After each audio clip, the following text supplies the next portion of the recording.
Hey guys, welcome to Hope It Helps, and my guest on the show today is Mr. Elias Kandalaft. Did I say that right? Yes, that's correct. Elias, welcome to the show, man. Thank you for having me. Thank you for your time. I really appreciate it. So, Elias, I've known about, not you, but I've known about Pinch for years, and this is not to blow smoke up your ass. I really think you guys are fucking good. Like, they actually did our engagement party too, and that was amazing. Haramlan is like, I didn't eat anything. I'm like, yo, I went and I ate. I made sure. That's good, man. It was amazing. Thank you. Everyone speaks so highly of you guys and the work you've done and what you've built over the last 7 years. So congrats to you on that. As a customer and as a fan, thank you. Thank you, man. But before we get into everything, Elias, I wanted to learn a bit more today about, your journey, your story with food, the industry here, what you've learned, and we can pick up the conversation from there. So just give us a little bit of background and we can take it from there. Well, first of all, thank you. Thank you for having me. I heard the podcast the other day, and I think you're doing a phenomenal job. Thank you so much. My hat's off to you, sir. Thank you. In terms of the journey, as you saw, it took us quite a while to get to where we are today. And it started off, as a young kid, I've always been kind of interested in cooking and, having that, what I thought was confidence. I thought, it's easy. You can cook. It's an easy thing to do. You're in university. You throw a steak in the oven. Okay, now I'm a chef, that type of thing. But I think as time moved on and I was in university and I was nearing the end of my career, I decided, oh my God, I need to figure out what the hell I'm going to do. Yeah. I'm a marketing student and, still trying to figure it out. I did a lot of odd jobs. Promoting. I was a promoter at a nightclub. No way. Just by chance, because I used to go to this nightclub randomly. And I used to bring 40, 50 friends. Oh, perfect. And the guy came to me, he's like, do you want a job here? I'm like, what do I have to do? He's like, nothing. He's like, I'm just going to pay you per person that comes. So, I was just going around giving free tickets, just saying my name, and I get around $3 per person. So $200 that's a not weekend. Bad. That's not bad, good. Especially uni days. That's fantastic. Yeah. So I was always into that music, but I never found my true calling. And I went to, when I was in Concordia, we did a class called Marketing of Food. And there was this really cool professor. His name is Dr. Jordan Labelle. Okay. And he basically had a PhD in chocolate. In chocolate? In chocolate. You can get a PhD in chocolate? Yeah, he got a bunch of different, basically this guy's an expert in anything to do with chocolate. Okay. And he does restaurant consulting, and he's a professor at, I think he's also in Cornell, but at Concordia University, John Molson. Gotcha. And we took this class, and it's so much fun. Everything to do with food, marketing, what big companies do, what restaurants do, consulting. And closer to the end of the class, I asked him, I'm like, sir, I want to be in the F&B industry. And I was thinking more, the big companies, the Nestle's, the Kraft, the maybe opening a chain of restaurants. And he's like, and he told me this, he's like, you need to learn to be a chef. You need to go to culinary school. I told him, but I don't really want to do that. I thought I didn't want to. And he's like, trust me. He's like, I have a PhD in chocolate. I have a master's in finance. He's like, but I also went to culinary school. And I know the product better than anyone else because I studied the product. I'm like, okay, that's interesting. And I spoke to my dad, and my dad really pushed it. He's like, go for it. He's like, really? Yeah, okay. My dad was all, and which is very progressive for an Arab father. Yeah. He's like, go be a chef, be a cook. Exactly. My mom was completely against it at first because she was scared, we're all scared. Yeah. So I went to culinary school. I went to Cordon Bleu in Ottawa, and it was hell. I hated it. Really? From week one, I wanted to quit. And I called my parents. I'm like, this is not for me. I hate it because the professors are monsters. They come to you imagine. And they come to you with a ruler, and you're you're chopping carrots. It's a task that we've all done and we've all quote unquote mastered. But he'd come with a ruler and start measuring. He's like, okay, this piece is okay, the rest are shit, and he throw it in the garbage. And he started throwing to all of us. We were 15 in the class. He kept throwing in the garbage, and he'll come and he'll put the garbage in your face. He's like, right here in front of me in the garbage, there's about $15. And he'll come and ask you, he's like, what's $15 times 365? And I'm like, he's like, exactly, that's a lot of money. And they'd hit you with these reality checks of how tough a kitchen is and everything. And I hated it because I've never been in that military structure. I've never been pushed to the limit. I've kind of skimmed by university, high school. I was never a straight A student, but I was like, I'd get by, B's, C's, but near the end of university, I started doing really well. Nice. Because I was trying to find my path. And they kept beating us down. I was hating it, but then we started doing pastries and cakes and different things, and then butchery. And I'm like, oh, this is fun. And it just picked up, and I was starting to enjoy it. Yeah. And then when we did our internships working in a real kitchen, like, you see how chefs are bastards. I'm sorry to use that term, but they're not nice people. But there's a common goal. You know, for making sure you have the best plate in front of the customer, that they're happy. Yeah. And you kind of, your life is based on trying to make the customer happy. Like, you're selflessly giving it your all just to make sure that the customer gives you a 5-star rating or says, okay, this is a good plate. So it picked up, and, you know, I was working in Montreal in Canada, and I worked in a couple of restaurants, and, you know, 16 hours a day. It was brutal. God damn. But God damn. Yeah. On your feet the whole time, 16 hours, yeah. Because I was slow also. We had an hour and a half break, quote unquote, but I sucked. And I was so slow that I needed that hour and a half to catch up with everyone. Gotcha. I needed to cut lemons and all that stuff. And like, we do like 12 liters of lemon, 20 liters of salmon tartare, 20 liters of beef tartare. And this is all like the prep before you guys open for like service, right? Yeah. We had a list. You follow the list and shut up and do your work. So the mise en place, basically. That's mise what you guys are. Yeah, you know your words. I got you. Yes, sir. Yes, sir. So we mise en place everything and just get it done. I don't care. The only thing you're allowed to say in the kitchen is yes, chef. So it was quite militant, you know, but it was fun. Yeah. The guys around you are fun. We're in this together. It's like a brigade. Like it's like an army. There's soldiers, lieutenants, and that's how they structure it. That's like executive, sous chef, pastry. Exactly. So it's like colonel, lieutenant. I don't know the army structure, but it's like that. Yeah. And there's a famous author. His name is Augustus Escoffier. He wrote the Culinary Guide. Okay. It's a French book, and it's all about. He basically turned the army structure into, and he put that into the kitchen. So head chef, sous chef, all that, the lines, and who reports to who. He did it like that, and it works. Okay. It seems to work. So as time went on, and I'm like, okay, I want to move back to Dubai. You know, like my family's back and forth between Canada and Dubai. I want to go back. I want to be back in Dubai and open a restaurant. I'm 27. Yeah, I was sorry to interrupt you because I was curious. Funny that you said that because when I was doing my research and looking at your story, I'm like, okay. I saw marketing. I saw you were like GE for like an internship, whatever. I'm like, okay, 2009 is when he started getting into food and then pastry and so on. So I guess naturally I would think, I'm like, okay, he went down the chef route. In my mind, I thought he would either go join one of like the top restaurants either here or globally, whatever the case might be, or open his own. But interestingly, you went down the catering route, which is something I guess from an outsider's perspective, I guess surprised me. Yeah. The story behind that, so being a 27-year-old chef, thinking I'm God. I was only a sous chef. Like, I never had a head chef role. I come back here thinking I'm going to open up a Zuma or something big. Like, that's what I would have thought. That is every 20-something, mid-20s-year-old dream is to open a restaurant, have something, slap your name on it. Yeah. And as I was looking for places and investors and everything, it's hard. Are you going to give your money to a 25-year-old kid who just came from Canada, who doesn't know the market? It was a tough sell. And I came back in 2014 where rents were skyrocketing.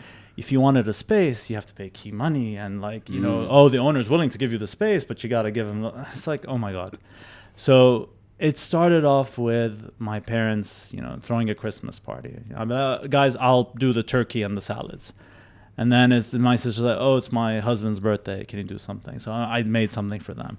And then it became and my mom's friends started calling me. They're like, hey, we saw you cooked for your mom. Can you do something for us? And that's kind of how the ball started rolling. And it was fun, but it was very difficult. Catering for me, like if you tell me do it all over again, I think 4 or 5 times before I do it because of how difficult it is. Okay. Because you're not in your comfort zone. You're not in your space. You're not in your element. In a restaurant, you're at home. Yeah. You know where everything is. I know where the spoons are, the forks, the cutlery. Yeah. You know, if there's a problem, you go downstairs, you fix it, whatever it is. But you're in someone's home. And you go to someone's home, you have everything. You have lists, you packed everything. Oh, crap, I forgot to bring a colander. I need to strain the potatoes after done. What the hell do I do? So you start thinking on your feet. You get a bowl, put aluminum foil, poke some holes in it, and then just strain it. You'll think of something. It makes you stronger and everything. And resourceful, I guess. Yeah, very resourceful. So I was basically a restaurant chef who worked in catering, and I was so adamant on having all the ingredients be from scratch. From scratch, which is a great thing, but it's especially in catering and even restaurants. I'm not trying to take that away from them.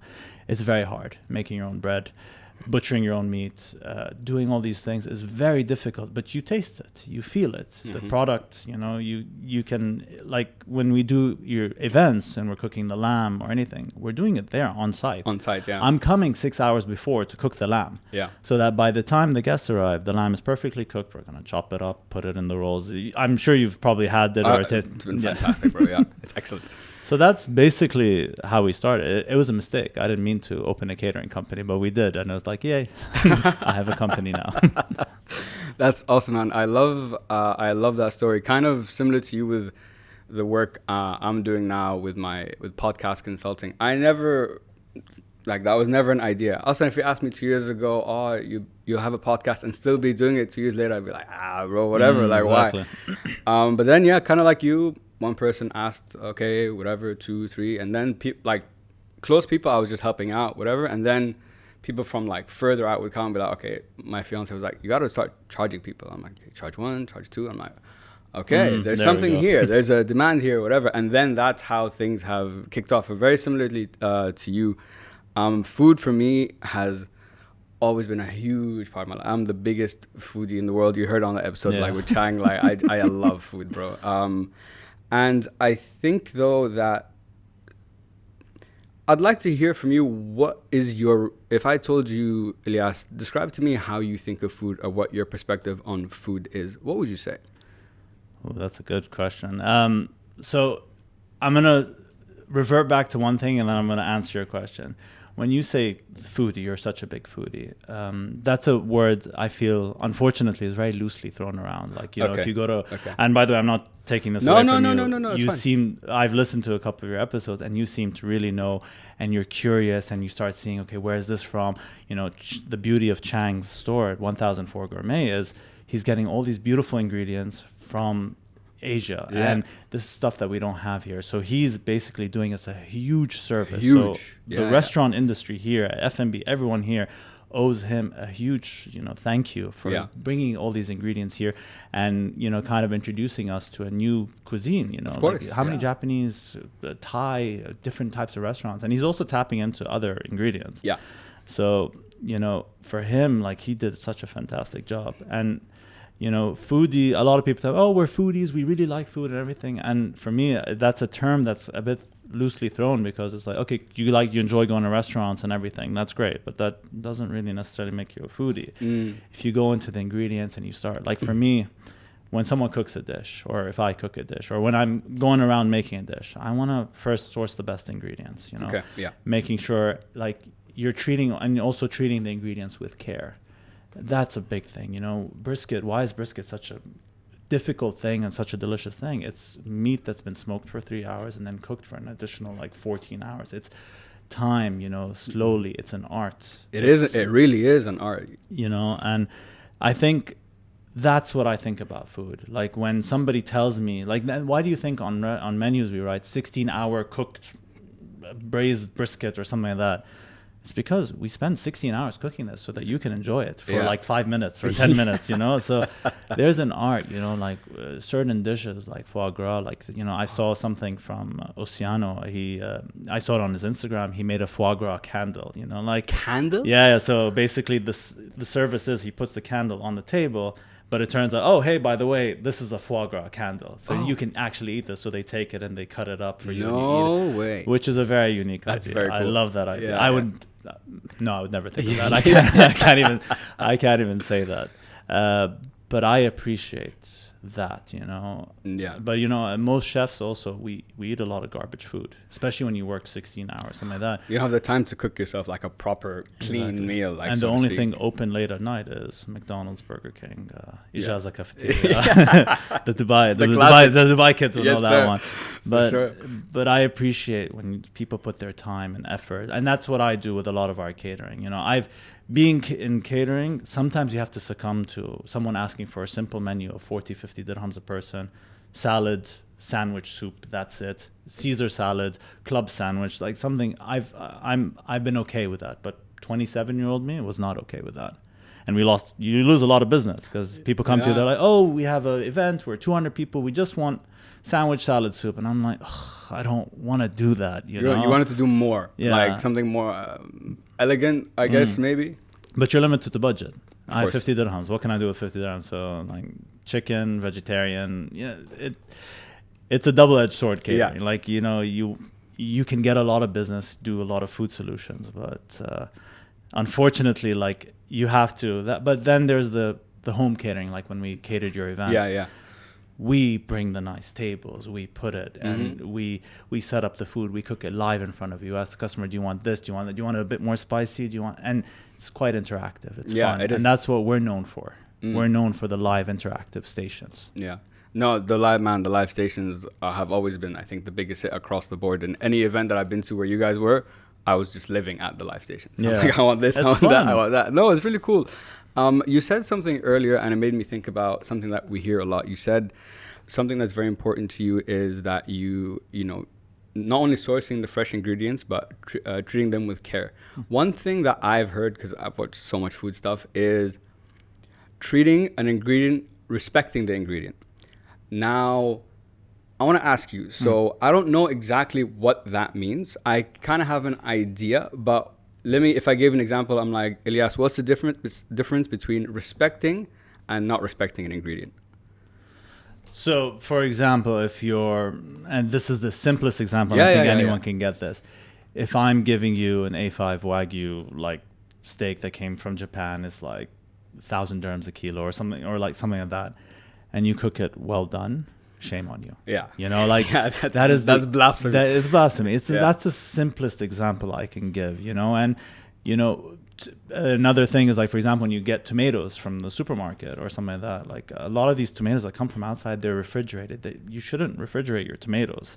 Tomatoes should stay outside, you know, because when you refrigerate them, they get hard and everything, and you lose you lose the taste and like the complexity, the texture of the ingredients. So that's maybe another example, but I think the meat example is a big one. Yeah, that one, like, I immediately get what you're talking about. You know, like bavette steak shouldn't be cooked more than medium, because anything more, it's rubbery and chewy, and you just paid a lot of money for something that haram. Like you shouldn't do these type of things. Yeah, exactly. I think that's the easiest example I can give. Yeah. This leads me on to another question. That example that you said. Let's say I come to a restaurant, okay? I order this A5 beef, whatever. I want it well done. You're the chef, okay? You know it should never in the world be well done, and it will ruin it. Is the customer always right when it comes to food? So I'll tell you one thing. The customer is not always right. There needs to be some sort of balance, because if the customer crosses any line, whether it's like in terms of being rude to the staff and everything, for me, I'm extremely protective of the staff. Do not swear at my staff. Do not talk to them in a bad way. This for me is crossing a line. If you want your steak well done, that's on you. I have a competitor, and I'm not going to say any names or anything. And I heard a story where they refused to cook a piece of steak to well done because it has to be medium rare, and she's pregnant. Ooh, you know, and I'm not going to say any names or anything. But they refused, and I was like, you can't. She's pregnant. She can't eat it. And I understand his take on it. I completely understand. Of course, you get the food brain. You get the food side. There's food brain. Yes. But there's also just whatever, dude. She's there. You know, let her. It's one steak. Habibi, I'll go. Habibi. I have that Arab mentality, and so do you. Like Mashiach, like let it go. Whatever. Bro. Yeah. So for me, it's fine. You know, I don't know what 27-year-old me would say, because I was like, no, it has to be medium. Medium rare is the best cooking temperature. Blah blah blah. But no, I've set all that aside, because at the end of the day, like, you're in the service industry. You're servicing people. Yeah. Crossing the line is talking bad to staff, being rude. Causing a ruckus of some sort. That's crossing the line, and no, the customer is not right. The customer is right. Fine, you want your steak? We'll tell you, hey, by the way, we don't recommend it. I want it. Sure, no problem. That's fine. You're paying for it. So for you, is it as long as I'm doing my duty of telling you how this probably should be enjoyed? If you don't want that, then I give it to you. But then it's out of my hands. Yeah, exactly. You know, I've said my piece. I told you my take on that. Yeah, 100%. Okay, gotcha. And it's important to let the customer know. And the nice thing about catering that you can do is, because we're negotiating via call, WhatsApp, email, or we're coming to your home, we put it in writing. Yeah. By the way, we don't recommend like for example, our bao buns, we don't recommend that you order this for delivery because they will get very cold and so on and so forth. And then be like, yeah, but I don't care. I want it delivered. Sure, no problem. And then we send a message as per your message, and we'll say it on the quotation, like not recommended for delivery. And you just covering your bases, right? Yeah. I got you. That makes a lot of sense. I wanted to come back a little bit because I haven't had a chance to speak to like someone who had trained at culinary school before, like as a chef. I've seen, you know, like all the master chefs, the kitchen nightmares, the Hell's Kitchen, all that kind of stuff. So I've seen all that, but I've never had a chance to sit down and speak to someone who went through the culinary process. So how could you tell us about those like first few years of just like after going from culinary school and then working under all these like chefs in that militant environment? Is it literally like we see like, oh, you start like, you scrub the floor, you chop potatoes for like 10 hours a day for like months, whatever, until now you're worthy of proving yourself to move to that? Is it like, because I feel I don't know, with food, is it a very, what's the word? Is it a very culty in a way process? Like this is the method, how to be a great chef. You start from the bottom and then you get here. But what if I'm not at 0, I'm starting at a 2, you know, I have some skills already. Do I still need that much time to become like a head chef? Or could you tell me? I'm just so curious about all that. Well, I started from 0. So for me, and I've seen people who've come in like halfway, you know, they're already good, but restaurants have a good way of humbling you. Like, so you come in, you say, oh, I know how to do this, blah, blah, blah. And they'll make sure you don't know how to do this. Like it's that like brutal, and because they want you to follow their system. Very simply, like this is our system, this is how we do it, and there's no shortcuts. I've worked in really good places, like amazing, like similar to La Petite Maison style, like the top restaurants. And I've worked in some mid-level, I don't want to call them crap, but they were mid-level where the owner doesn't give a crap, he's drunk at the bar all the time. And it was an open kitchen concept, and if you look at the kitchen, it's very nice and clean, but like behind the machines, it was a nightmare. And it used to bother me and I used to tell the chef, come on, chef, let's clean, let's do stuff. And I think that's why he liked me, because I came from a great kitchen to this mediocre one. And I was trying out new restaurants, new positions and everything. And, you know, it was difficult to kind of accept that, but whatever. Sure. But when you start from 0, you're immediately humbled. You don't know anything. And don't tell us, you know, just because you saw on YouTube. You need to cut hundreds of onions. You need to cut all the lemons, the tartare. And then when they see that you're getting it, they're like, okay, you're not going fast enough. Go faster. And I honestly, I had a chef that used to bully the crap out of me. Really? Yeah, I don't know if he had an issue with me or if he just, he was a... Like the hazing, like, you know, the power hunger. Yeah. I got a great story actually about hazing. Please tell me. So I used to boil like 50 eggs. And then once they're done, you know, timer's up, you throw them in an ice bath. Done. And then you start, once it's in the ice bath, you start cracking them and everything. Sure. So I'm cracking them, and then I cracked one, and it was completely raw. Okay. And I was blown away. I was shocked. I was like, how the hell? Like, I cracked 10 before that were, like, fully cooked, and this one's completely raw. I'm like, what the hell? So I clean up and everything, and then I keep going, and then, like, maybe 5, 6 in, another one is completely raw, and I don't understand. It's like this does not make sense. This is not. They're in the possible. Same bath, same time, same bath, everything. Turns out when I wasn't looking, a bunch of the guys threw like 5, 6 eggs inside, and they were all raw. And it was the funniest thing ever. And I saw the guy, like, he tapped me on the shoulder. I looked, and then like some guy throwing more eggs, and I'm like, you bastard. And then one chef taught me that if you flip an egg and it goes fast, it's cooked. If it wobbles, it's not cooked. Obviously, there's liquid inside. So I figured, and now when I crack eggs, I do that spinning thing. It became like, you know, the Inception where you spins the thing? We don't know what's going to happen. Yeah, exactly. I do that with eggs. So that's one. Another one is go to the restaurant next door, get us 2 buckets of steam. And you go to the restaurant with 2 buckets and like, I need some steam. And like, they're just messing with you. So it's just jokes. So that's the hazing part. But like the chef who used to on my ass all the time. You're not going fast enough. Go faster. Let's go. And he'll throw a gratin in the oven. He'd be like, yo, 45 minutes, take it out. So I'm like, okay, let me put a timer. I put a timer. He's like, what are you being a pussy? Come on, man. You just 45 minutes. I'm like, yeah, but... Oh, wow. And he was renowned for doing this because he'd fire people if you burned the gratin. Wow. And he bully. Damn. So you have to like learn how to like, okay, like mentally somehow gauge what 45 minutes is, or unless you're like checking. You like, know, what are you being a puss? Yeah, Come on, bro. And it was a lot of that. And like one day I worked 10 days straight or 8 days. I can't remember. I worked like straight. And then it was my day off the next day. And I had a meeting. I honestly had a meeting. And he comes to me, he's like, can you come in tomorrow? I'm like, listen, I have a meeting in the morning, something from my pops. I'm like, I can come in by noon. Is that okay? And he looks at me, he's like, okay, sure.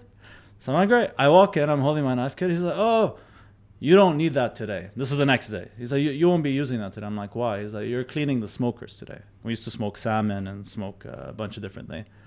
I was like, okay, that's not my job. And you can put on these big gloves. Yeah, I can imagine. And boiling hot water, and you have to clean. And it took me like 4 hours. And chef had left by that point, like he was done. And I'm ready to start prepping, and then the sous chef comes in. He's like, hey, listen, he called. He wants you to clean the fridges.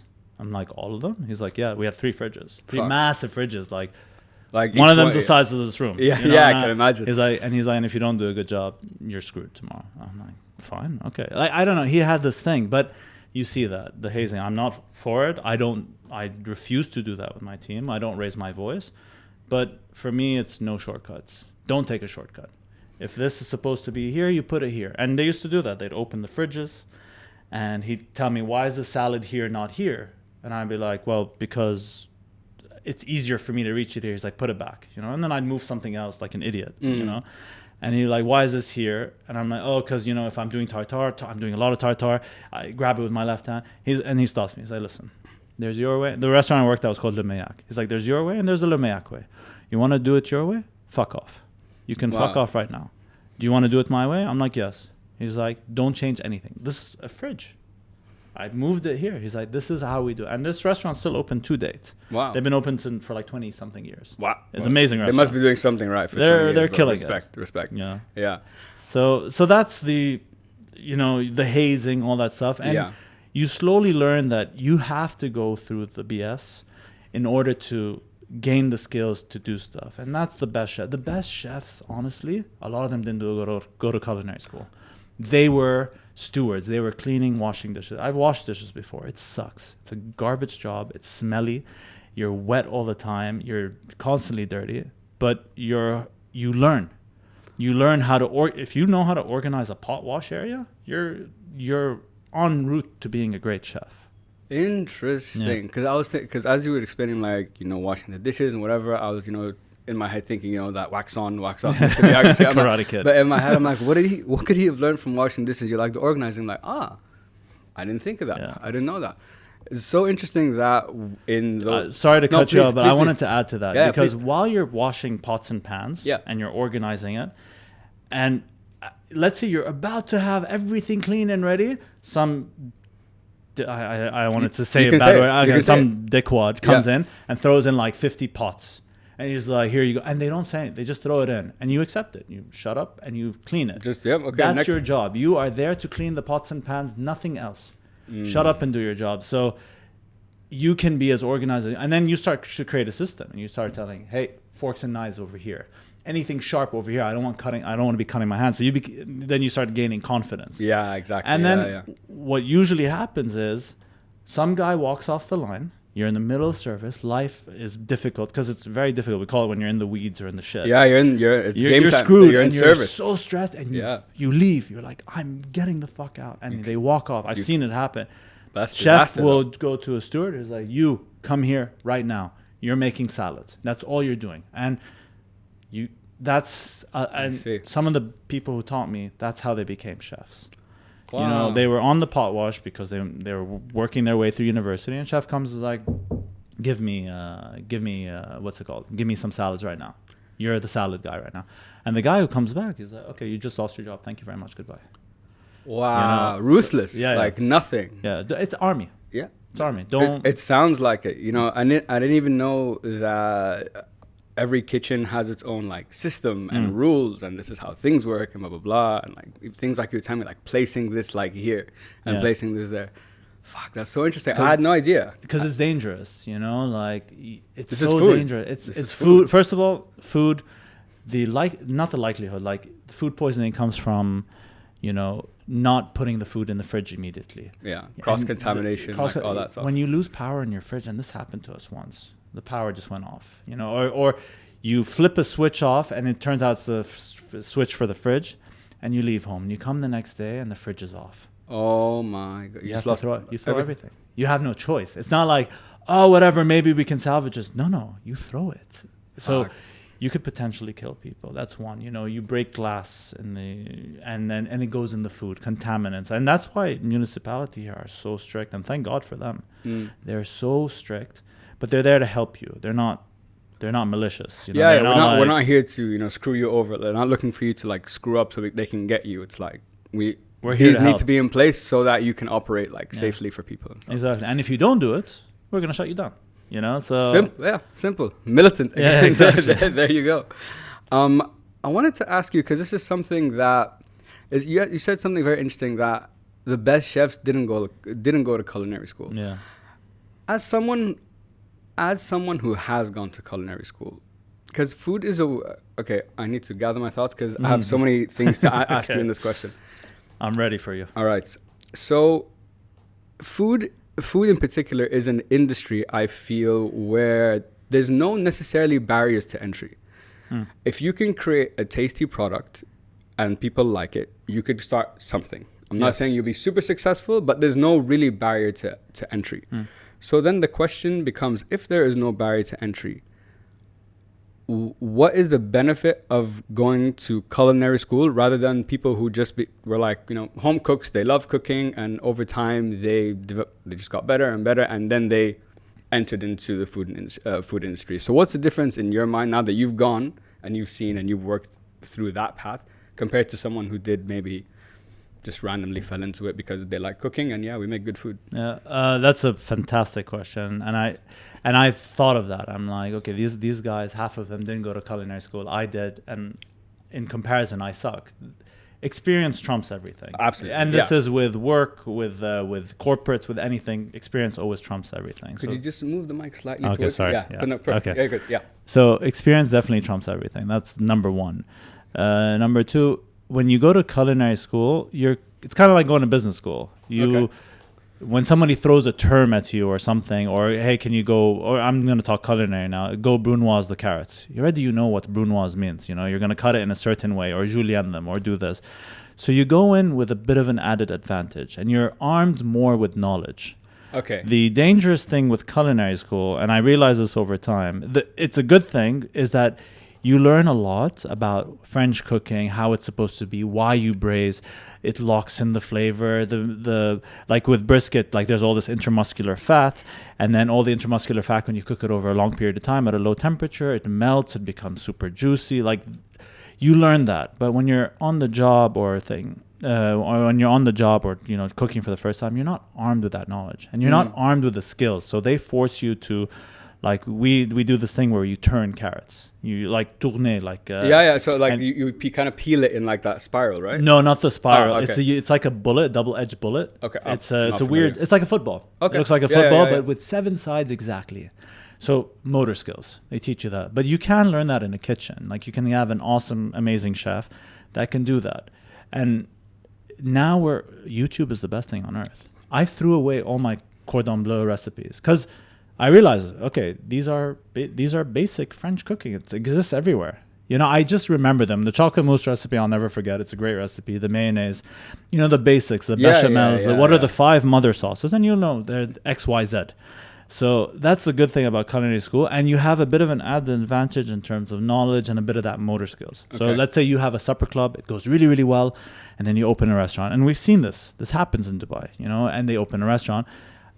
I don't know their experience per se, but I can imagine is once they get to working in a restaurant for the first time and everything, it's going to be a huge culture shock on how things run. Like you have a vision of how things are supposed to work. And most of the people there aren't educated. They're doing this job because they have to.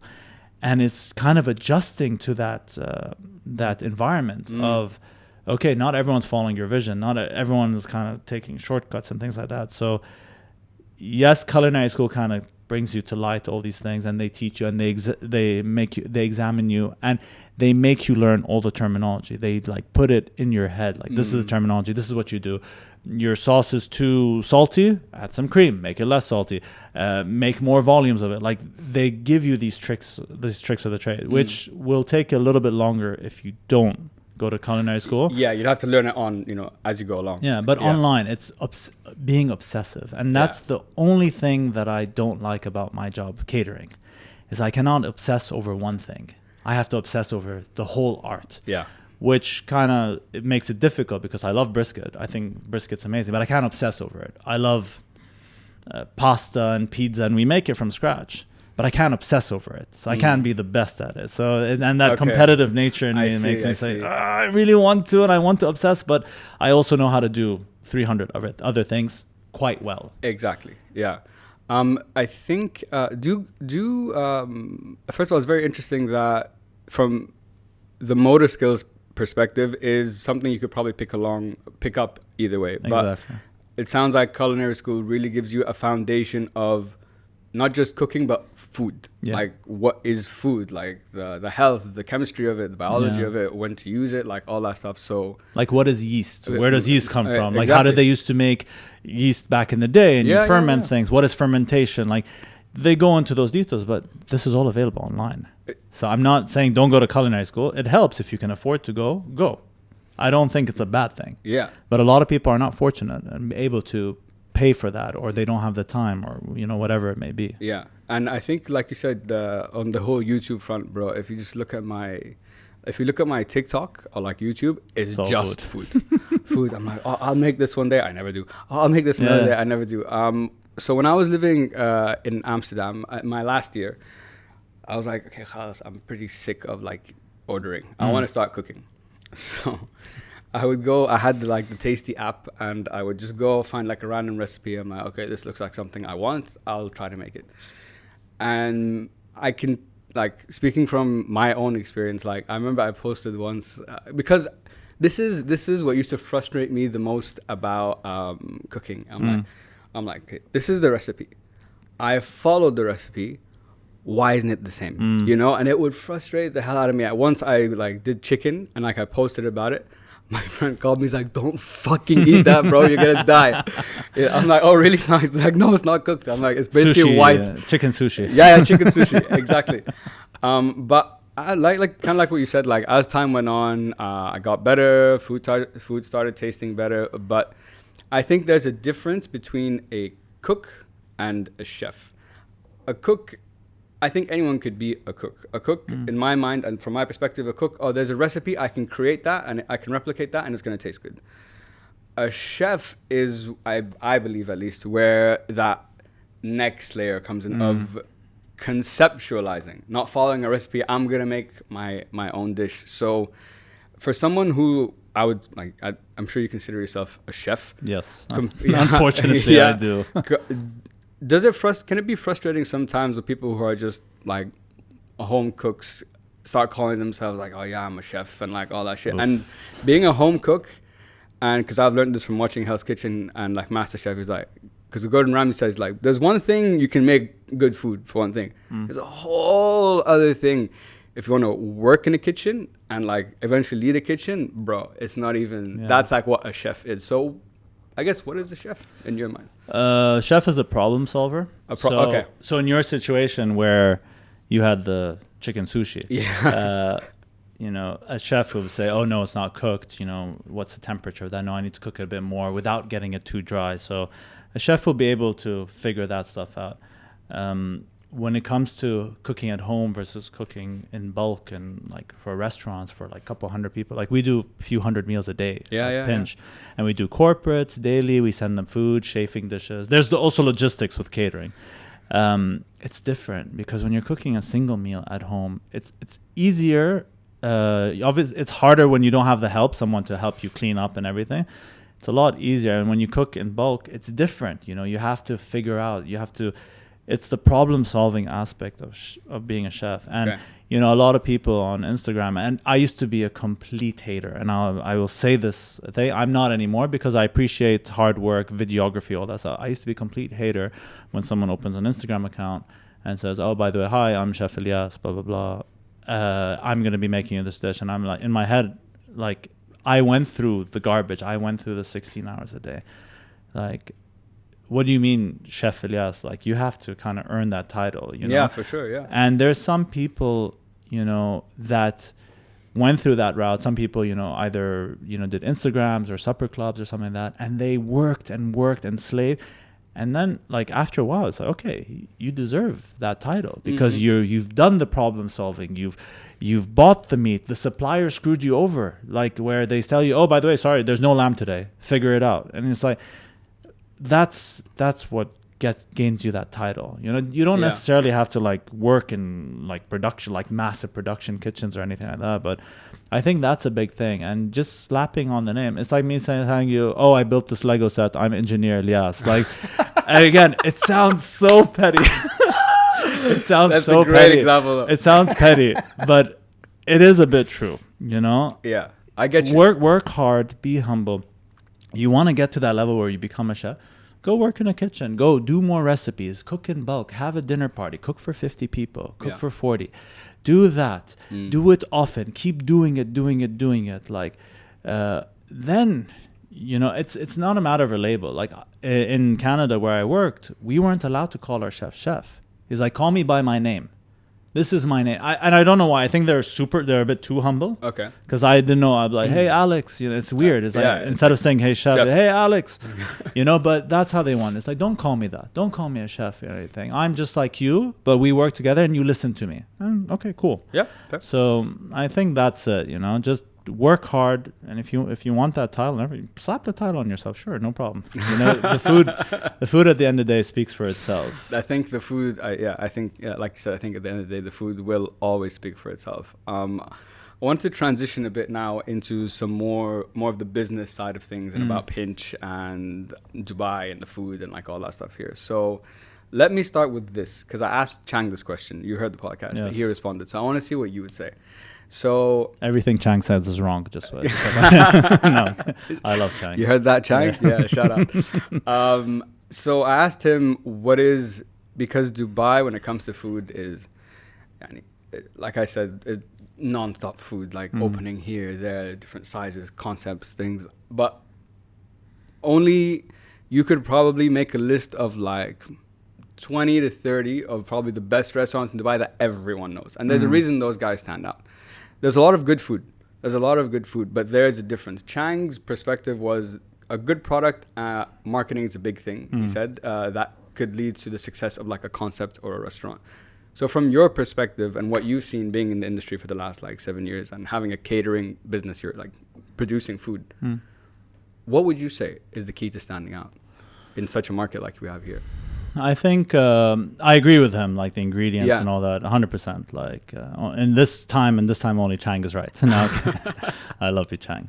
No, he's right. Ingredients, 100%. Consistency, you know, because after a while, people start to take shortcuts, get cheaper staff who don't understand. It is what it is. You think of the bottom line. It is at the end of the day about the bottom line, but that originality.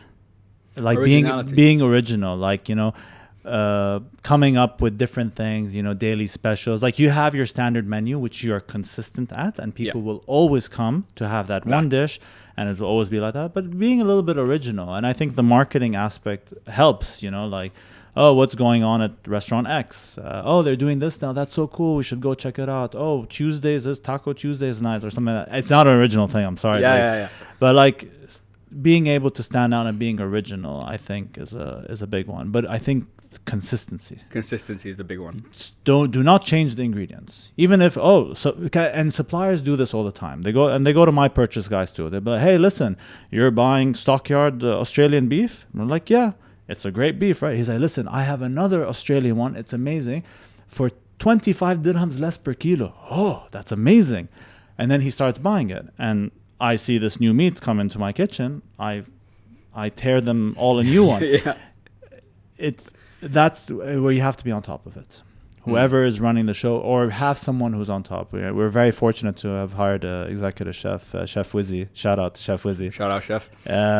He's amazing, and we think alike. We think the same, and he's just like super active and everything. And my whole team is like that. I have an ops team that's spectacular, finance guy, and I think if everyone loves their job, and you keep a nice environment, I think that also helps to, keeping a good restaurant environment. No, 100%. I think environment is a very key one, because kind of like what me and Chang spoke about, how there's been a rise recently of fast, fast casual, fine casual dining. And you said something. You said a quote once, which I thought was great. Comfort food does not need to be heavy or unhealthy. It needs to be food that is close to the heart. Oh, wow. I said that a long time ago. Yeah. So what is, I guess, first of all, I love that. I totally understood like what you mean. Yani, when I think of like comfort food, I'm thinking of, if I haven't had them in a while, like the traditional like Arab dishes, like the ma'loubis, like all that shit, that I'm like, oh, so good. But I wanted to focus on the unhealthy part, because typically if you tell me like, when people say, oh, like just need some comfort food, I'm thinking like the fattest, nastiest thing, and I don't care and whatever. But that can easily become, I guess, a cycle. So the question I had for you is, why is our perception of comfort food that? I think you mean, why is comfort food the heavy stuff? Why do we associate comfort food with like the super heavy, unhealthy stuff? Yeah, I think because it's temporarily while you're eating it, because there's a lot of fat in the food, and the fat feels really nice in the mouth. Like it's very tasty, delicious. Excellent. And you kind of feel relaxed, And I'm a big culprit of this. Like whenever I'm stressed out or I'm not having a bad time or anything, I'll go for like a burger or something like that. So I think that's why, because it makes you feel good. In the long run, it doesn't. It makes you feel horrible. Like the very next day, you're horrible. You're groggy, and everything's cloudy. You feel like shit. For me, why I said that is because, there's certain dishes, like when you go to Greece, Greece, every restaurant has the same food everywhere on all the islands. It's the same food, but it's all fantastic and delicious. So like when you go to one of the Greek restaurants here, and they cook you that fish with the lemon and olive oil and the garlic, and and they do it so perfect, and you eat it like it's comforting. You remember the times when you were in Greece, sitting on the island, sipping on a drink and just putting your feet in the water. You remember that. So for me, that's what I meant by comfort food. It doesn't necessarily have to be heavy. Yeah. It's comforting for me to eat a nice piece of fish, like a big one. You're enjoying it, and then it's just like takes you kind of back to that. But why we like I said, why we necessarily feel that the heavy stuff is because it makes you feel good. Yeah. At that moment, which is the case with a lot of bad things for you. Exactly. Like a cigarette. Oh my God, it feels so great at this moment. Later, you're gonna feel like shit. Yeah. So I think it's kind of that. Yeah. I never looked at it like from that perspective. Because like the example you said, like I know every time but this is the problem. If I haven't eaten in a while, I get to this point of like, I'm so hungry. Like I just see like red. I'm like, whatever's gonna fill this up as much as possible, bring it. But then this like McDonald's, whatever. But then this, I know. It's a Khalid, I tell me, you're going to regret this, but then you're so hungry, like, fuck it, I don't care. The second, like, I put down, like, my food to be finished, I lie back, I'm like, what have I done? Oh, my God. Khalid, you done it again, you fucking idiot. It's the worst decision. Why don't you learn? It's unfortunate, but a lot of it, I'm completely guilty of this. 1,000%. And if I tell you otherwise, I'm lying to you right now. I'm so guilty. And I think a lot of us are. And I think that's what... When you put working out in your regimen, like sometimes you think twice. And I force myself to go now. Recently, I started working out again. I go in the morning because if I eat a shitty meal at night, I'm gonna feel it tomorrow. And tomorrow's leg day. Like today morning was leg day, and I was thinking of having a late dinner at like 9 p.m. I'm like, you know what? No, I'm not gonna eat because leg day is gonna suck. And thank God I made that decision. I feel like $1 million right now. Yeah. I think it's about that. Balance, just finding that balance. I think there is a space for that kind of food, and it's there for a reason. It tastes fucking amazing.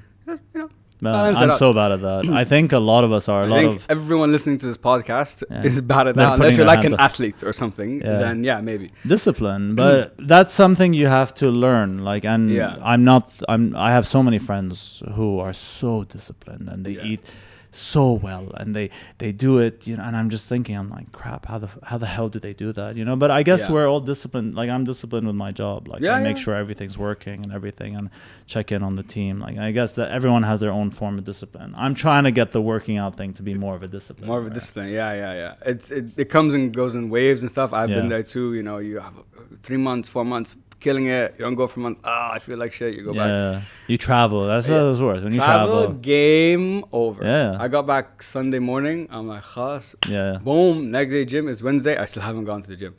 I think you with Tariq Rumi, did you? So I saw him today morning at the gym because I found out we go to the same gym, and I saw him yesterday, and he just got off a plane. Yeah. And he went straight to the gym. And I was like, slow clap. Tariq right now is in like I've known Tariq is one of my best friends. I've known him for over 20 years. Tariq is in a vibe right now, so hearing that doesn't surprise me. It's the best vibe. He's in that, so I'm like, man, he's like, come train together. Oh, okay, down. What time? Don't do it, man. I'm like, no, but I don't mind. I'm like, what time? He's like, 5 a.m. I'm like, fuck off. I'm not getting up for 5 a.m. Yeah. No, so I saw him today. Yesterday I saw him and he was doing squats, and I started counting the plates because I'm a bit competitive, but I'm also like curious. I started counting the number of plates he puts on each side, and I stopped. After like I saw 100 something, I'm like, nope, okay. I'm like, this is going to hurt my ego. This is going to hurt me. But coming back to the food thing, I wanted to talk about... more about Pinch itself now, how you guys, how the process, the operations, how this is run. Because so when I looked at the website, I saw there were 3 menus. There's a festive menu, there's summer, and there's whatever. And how, because there's like 3 aspects in my mind that make your business very challenging: logistics, supply chain, consistently coming up with new menus, and also once you cater an event, performing that like well. Yeah. So just tell like what, and like tastings, and how long does it take for you? Let's do it one by one. Let's focus on first creating the new menus. How often do you do it? Where do you get your inspiration from? Is there a bit of because you mentioned earlier there's originality, but I think in food you're always copying something in some way. Tough. You know, there's no way. You know, not the exact dish, but maybe like, I like how they put that there, or like that extra butter they put there. You know what I mean? So just tell us, how does the menu process kind of work with you guys? So it's good you're asking this now, because we're creating a new menu. Okay. We should be done hopefully by the end of the week, next week. So Chef and I sat for the last couple of days, late nights, and we're coming up with, different stations, canapes. I gave him full reign on canapes. He's so talented when it comes to these small little bites. So when it comes to like creating, we say, okay, what did we do last year? What went well? What didn't go well? What are the trends in the market? What are people looking at on Instagram? Like, it sucks, but we're constantly scrolling through social media, and you see some really cool things. Traveling also gives inspiration. Of course, obviously you go, let's say you go to Spain, you're traveling, and this is the simplest example. You're walking, you go to like by a roadside shack, and they're making paella. And you see how they're making the paella. They're doing it with the bomba rice. They're doing it fresh with the saffron. They're putting different seafood. Like, I remember once I saw someone put crabs. I'm like, oh, I never thought of putting crabs. And there is crab paella. It exists. So we started adding crabs to it. And then obviously the customer's like, oh, no, but can you break it up for us? And then we do that. So I think when it comes, you get a lot of inspiration from everywhere. This is the menu part of the things. I forget what the other questions you... that was the menu side. So does it take... so there's sounds like there's a lot of research involved, getting inspiration from different places, and then composing the dish. And then I'm guessing you go through a tasting process? Yeah, like creating that food and then tweaking it. Exactly. Because you have to try it, Exactly. Yeah, you can't. And especially when you're creating, I think sometimes even switching off the social media, switching off everything. I do this thing, I don't know if you know them, the sensory deprivation tanks. Oh, I've never done one. I love it. It's my favorite thing. Do they have them here? Yeah, 0.0 in Sky Gardens. Oh, no way. Yeah, I didn't know we have them Buy here. a package, go. It's the first time you do it, it's the scariest thing ever. But then once you like kind of figure out how to do it and like be alone with your thoughts for 1 hour in complete darkness. Yeah. It helps kind of rejuvenate your mind, and like you sit and you think, okay, like, and you just piece of paper. You know, you say, okay, I want to do a lamb station. What can we do? And you start like kind of drawing like a mind map. You say, this is what we've done before. This is kind of the path that we want to go with. What do we do? So sometimes switching off all the social media thing, because sometimes you end up copying other people. And if you want to be original, you got to like kind of shut everything off and like come up with things. And even while cooking, you know, sometimes a big mistake could be like, you know, you add a bit of extra acidity. So it's like, oh, you know, I'm just going to add a bit of balsamic. I'll see what this does. And it'll taste like crap, you know, but at least you tried. Yeah. Don't be scared to try new things and that's the problem with culinary school. If you're kind of within these four walls, this is how you're supposed to poach chicken, or this is bechamel. Yeah. This is how you're supposed to make bechamel. And for example, one of my team made bechamel with cream, not milk, to do our lasagna, which is amazing. It's so rich and heavy. And I'm like, this is the best lasagna I've ever had. But that goes outside of the box. Yes. And that's the problem with culinary school. You're stuck inside. Yeah. So don't be scared to go outside. Outside, you know? yeah. And that was the thing with our catering. Like, you know, catering is standard. You must do this. You must do that. You set it up. And a lot of customers say, well, the previous caterer didn't do that. I'm like, yeah, but we're different, you know. You know, our Ramadan pop-ups, for example, it's like, there needs to be knafe, fattoush, and this. No, I refused. What? I refused. No, I said no knafe, no lentil soup. You break your fast with a frike chicken soup, whether you like it or not. If you want, I'll do a cauliflower soup for you. Frike is great, though. Yeah. So, awesome soup. And Portuguese chicken with frike and all that. And I think that's why we got so popular. I'm talking just the Ramadan pop-ups. Yeah. So being a little bit original. And I refuse knafe, atayef, cooking in a pan. And they're like, that's so American. I'm like, yeah, but you're fasting for 30 days straight. You're eating the same crap every single day. It's good, but 30 days straight? Come on. Everyone gets bored of it. So I think it was a bit of a refresher for us. So I think if you go sometimes against the grain, it helps you. And that's I sometimes do that. You know, I say, okay, steak is supposed to be cooked this way. What if I do this? What happens? You try it, and if it's shit, okay, khalas. At least I figured it out, you know? Yeah. At least I tried. Exactly. At least you tried. And you kind of just answered, I made a note about just now, as you were talking about tradition or like classic versus like evolution, you know? And like you're just saying, don't be scared to go outside the box. Don't be scared to, you know, try this. But I think when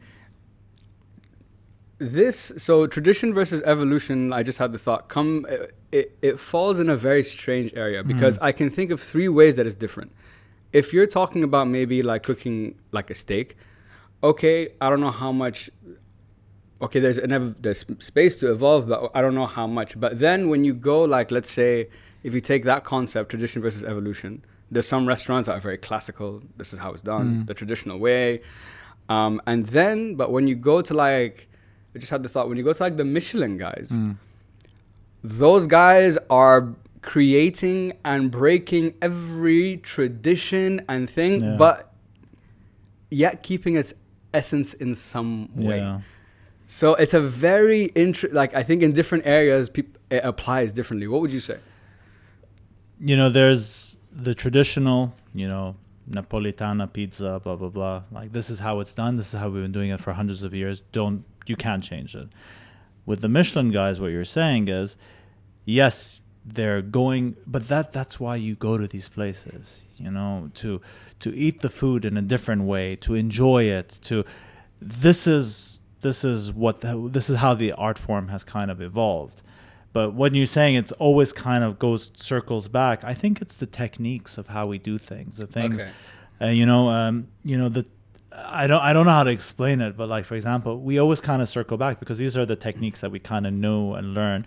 And I think they're taking you outside of your comfort zone, but not so much where you're like, fuck this, I hate this. You know, they're kind of like playing with you. They're like, oh, they'll play with your emotions. I think that's why these Michelin guys are kicking so much ass. And, you know, all of us aspire to be that. They're playing with your emotions right now. Yeah. And not just, you know, yummy food in my mouth. It's like, you used to eat this back in the day when you were a kid. Like they'll do the whole balloon thing and then or the sugar balloon, like Alina. What the fuck? Yeah, who thinks of these things? Oceano, like I think Chef Greg Beboir. I don't know his full name, but he did the foie gras candle. Like it's a candle. It's a freaking candle. And by the way, this is also foie gras. And you're like, what? Like, they play with your emotions as well. But at the end of the day, it is cooking. It's, and sous vide, cooking steak, coming back to that, like, who thought of putting a piece of steak in a bag, sucking out all the air and cooking it in a water bath? Who thought of that? It's someone who's like, okay, I'm going to try this. Yeah. So I think, like, I braised brisket, which in Texas they'll butcher you for that, and it's one of our most popular dishes. And Hatem Matar, if he listens to this, he'll. I told him this. He wanted to smack me. But I did it and it was good. I liked it. You don't like it, fine. That's on you. Yeah. It sounds like there's a listening to how you're describing it, it's a brand new evolved dish, but the building of that dish might sometimes include like the classical techniques. We're going to cut the carrot this way, the sauce is going to be built in a classical way, but the combination creates something new. I think that's the best way, because it's a fantastic question, and like how you worded it in a way where, yes, we're getting this amazing new experience, but we're kind of using the old tricks to get there. Yeah. Because when you're doing anything, you do it the way you know how it's done, and then you start to kind of venture off. I think that's the best way to describe it. Yeah. Just a small question on the sous vide part, because it's a funny thing. What do you say to the people who say like, "Oh, sous vide isn't like real cooking"? No, it is. It's great. You have a controlled environment, because oven, whenever you open the oven and close it, it's brand new. The temperature right now. I think sous vide is great. Yeah, we don't do it that often but we do it for like certain things like chicken, steak, like certain cuts. It's nice to sous vide it, and you just put it on the grill, give it that nice char. And that's it. And it's a great tool. And I don't. Anyone tells you it's not real cooking, a lot of these Michelin guys do it too. You see it. Like, you can watch millions of videos online of top chefs using it. Yeah. So you've seen them. I'm guessing you've seen the movie Chef. Yes, of course. Which was excellent. Yeah. Great movie. But you've said a couple of times during our conversation today about your experience in culinary school and so on, how like, man, the chefs are like bastards. And mind you, he's a trained chef. He knows how to cook. Jon Favreau, is that his name? No. Oh, you're thinking Bradley Cooper? Yes. Burns, right? You're thinking about Burnt. Burnt. Yeah, Sorry, Burnt is what I was talking about. Because you said chef, Jon Favreau, yes, food truck. Yes. So do you like? And I've seen obviously Chef's Table online and like the depth that these guys go into. I'm like, for you to be at that level, like the Michelin level, it's not. I don't think is talent and experience enough. I think you have to have a certain a certain mind. It has to be a certain person. You can be a great chef, but there's levels to this game, right? You have to. I think you have to have a certain mindset. Ego plays a role, obviously. You always trying to being competitive and I want to be better and better and better.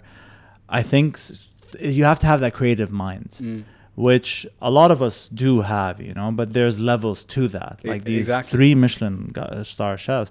And I feel like it's a dark place. It's a scary place to be there, because you're on a different brain wavelength than everyone else, and I think it's a very scary thing, because you're doing stuff that's so against the norm. Exactly. Failure is a lot higher. The risks are higher, yeah. And once you're up there, 3 Michelin stars, you can't go further than that. You can only lose stars. Yeah, exactly. Which is mortifying. If I have 3 stars and I'm going to go down to 2 or 1, screw that. I don't want that. Yeah. So I think you have to have a certain mindset.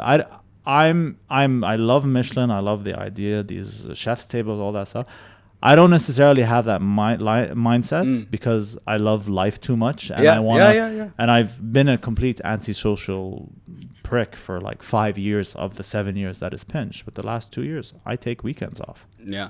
And I know I haven't worked 20-something plus years to say that I deserve it, but like, come on, life, family, my parents, my sister's kids, like I just, my loved ones. Yeah. I want to see them. Of course. I guess at the end of the day, everything is going to come at a price. Yes, 100%. No matter what. It's a sacrifice. It's a sacrifice. So if you're that kind of guy, that's how. But you're not, and there's nothing wrong with that either. You can still be a great chef without, going to the Michelin level. Coming back to Pinch, so we talked about the menu and kind of how you guys build that up. For me, I think the supplier thing must be a fucking nightmare, because what if you guys have your best sellers, right? Whatever. And what if now an event comes, okay, you created a new menu and obviously you have your best seller. Oh man, we don't have that. Yeah. And like the client's like, oh, we really like, you know, we want you guys because we really want that. What the fuck do you do, man? Honestly. You figure it out. What else can you do? You can't. You can put a different dish, but you can't replace that ingredient, specific dish, right? You've learned to figure it out, but honestly, and it took a while. We built amazing relationships with our suppliers. Honestly, nice. When you build that relationship, and they start to come over. They give you not gifts, like for example, they'll have a calendar with the name of their company on it. They'll give you that. They'll come. They'll say hi. They'll say, hey, they'll call you and they'll tell you, hey, by the way, we have some new ingredients. You want to come try it out? And they'll come over. You go visit them at Gulf Food. I go every year to Gulf Food. I don't need to. Isn't it happening now in like a month? And usually in February. Oh no, you're talking about the one with all the machinery and equipment. I think maybe it's that one. I usually go to the February one, which is all the food and suppliers. You build a good relationship. You pay them on time because a lot of these guys are not paid on time, which is haram. I feel so hard. And when COVID happened, a lot of them called us and said, what's the deal? Or like, just bear with us. And obviously, I've had suppliers for 7 years now. And that's the thing with me. I'm an extremely patient person. I'm very patient, a little too patient sometimes. But go step over the line, done. It's hard to get me back. It sucks because we've lost some suppliers, but like it was a fruits and veg supplier. He took it too far. It's just, come on, dude. Like I asked you this 20 times, or there's a certain ingredient that we need. And there was one supplier, and when I first started, we were ordering from her because one chef told me about it. And we were ordering, and then one day I needed like 30 kilos of meat, and that I was nothing. I was cooking from home basically until the kitchen was ready. We were doing like a trial run, and she was like, "Oh, by the way, we gave your meat to Carrefour. Sorry." And I was like, "You're kidding me. You're fucking kidding me. It's tomorrow, the event. I need this meat right now." What did I do? I went to Carrefour, paid triple for it, but I needed it. You have no choice. Damn. But it doesn't happen. If you have a good relationship with your supplier, it doesn't happen as often because the consequences are dire for them. Because for us, it's like, oh, you don't have? There's 25 others. Well, there's 25, and there's so many suppliers now. Yeah. You know, using the example of Chang, he does sell very high-end. They supply lots of restaurants. Like they supply like a couple hundred, 400 plus. But there are alternatives, you know. They're the best. They're the most consistent. That's why people like working with them. But there are alternatives. Like if one guy screws you over, you go and you don't keep your eggs in one basket. Like we do that with like certain suppliers with fruits and veg. But meat, it's hard because we buy our meat specifically from one place, a certain type. And when they're out, you're screwed. That's where you kind of have to like figure it out. Go to their retail shop, buy it from the retail shop. You have no choice. You buy it from the retail shop and you call the customer. And if they don't have it, you call the customer and say, listen, we don't have this one. We have this one. Don't worry, we'll compensate you for any price difference or quality or difference in service. Yeah. So would you say that's the most, I guess, challenging? If I ask you, what's the most challenging part of running your business? Logistics, right? It's getting. I figured it would be. Getting food from point A, which is our central kitchen, to point B, which is the home or event. And we do art galleries where no cooking is allowed. We've done it in the middle of the desert. We've been to Skydive Dubai. We've been up Jabal Jais to do an event. Yeah, when Will Smith came. Oh, no way. So we were catering for the full production team, and he was there. He's awesome. That's sick. But logistics is the hard part. And to get there and to serve good quality restaurant type food at the same time, and pray to God that you didn't forget anything. But when you're up in Jabal Jais, especially, you're 45 minutes up the mountain by car.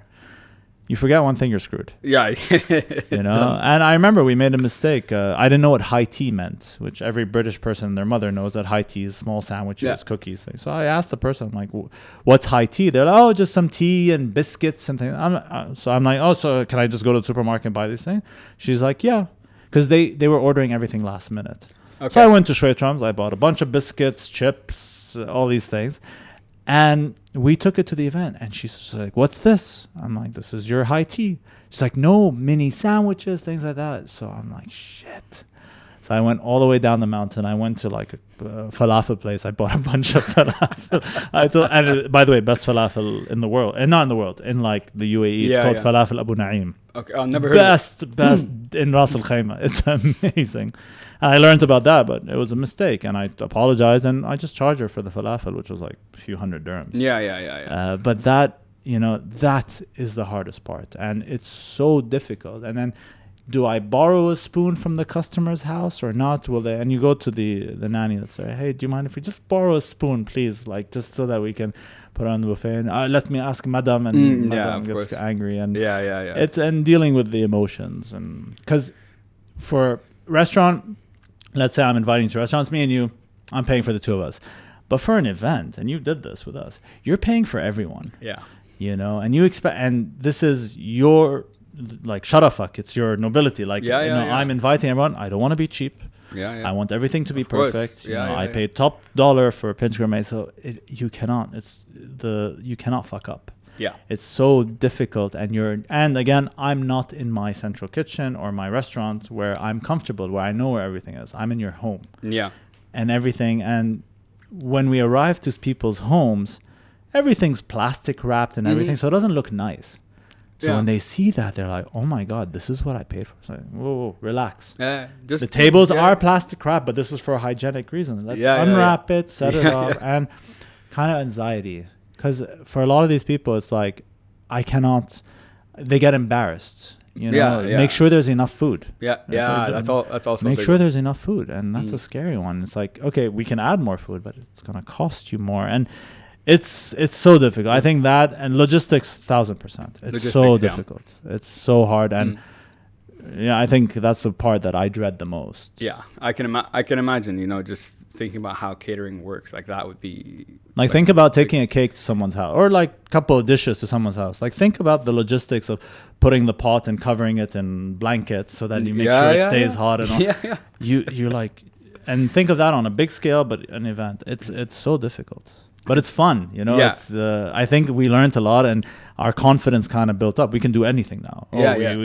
We catered in the middle of the mountains in Ras Al Khaimah. We can do everything. Yeah. But those are nice, like like here's my biceps. Like these are like the army of the stripes that I've heard. So it sounds like so biggest challenge is logistics. Now you've been doing Pinch for 7 years. 7 years. I'm sure you've been through a lot in 7 years. Could you tell us what is the biggest mistake you ever made, or like a horror story, if you can, of course? You don't have to say the client's name, but like from your experience. And then what was the biggest, I guess, learning that you've had in the past 7 years running Pinch? So biggest mistake, that's because we've messed up so many times. Well, but it's we're normal. Not perfect. Yeah, of course not. I think forgetting certain dishes. I remember in the very, very beginning, and I think this one sticks to me because it happened in the beginning, is why I was that was painful. But we've done worse. We've done much worse. But this is the only example I can think about in my head. We had an event with this lady, and she was lovely, and she's so good, and she's done several events, and she'll pay like 800 dirhams a person, and 6-7 people. That's it, and lobsters and a thing, and I fucked up. And it was, for the first time, it wasn't anyone else's fault. It was my fault. Yeah. Because I made the quotation with her, and she called me. She's like, hey, add these 2 additional salads. And I was driving. I'm like, yeah, sure, no problem. I can do that. Completely forgot. And then I made the invoice with the new salad, and the guys cooked everything. Made the invoice with the new salad, and then I started calling everything. I'm like, okay, is this in? Is this in? I'm like, what about the lentil salad? And they all look at me. They're like, lentil salad? I'm like, yeah, there's 2 additional salad, the lentil salad thing. And then I started going, I'm like, guys, I told you about this. And they're like, no, you didn't. And then I froze, and I'm like, fuck, I didn't. I didn't. And that was the first time that I had to own up to something like that heavy. And we went to the event, and for some reason, when people have that feeling where they know. So we get to the house, and we're setting up everything, and there's no time. There's no time to make another salad. We don't have the ingredients. We don't have anything. We go, and we're putting everything, and I'm waiting to kind of, sit with because she's with her guests, and I wanted to tell her, hey, listen, I'm sorry, I fucked up. I didn't. And she going, and I can see her going to the kitchen, and she's like, hey, guys, everything's set up. Can you please start setting up? Oh, what about the salads, the 2 salads? And I was just like, my heart dropped. Yeah, I went to her. yeah. I'm like, hey, listen, I'm so sorry. Yeah. You have to kind of go like this. Yep. I'm like, My bad. that's on me. It's not them. I fucked up. I didn't write it down. I completely forgot. When you told me, I said yes, and I didn't write it down. I'm really, really sorry.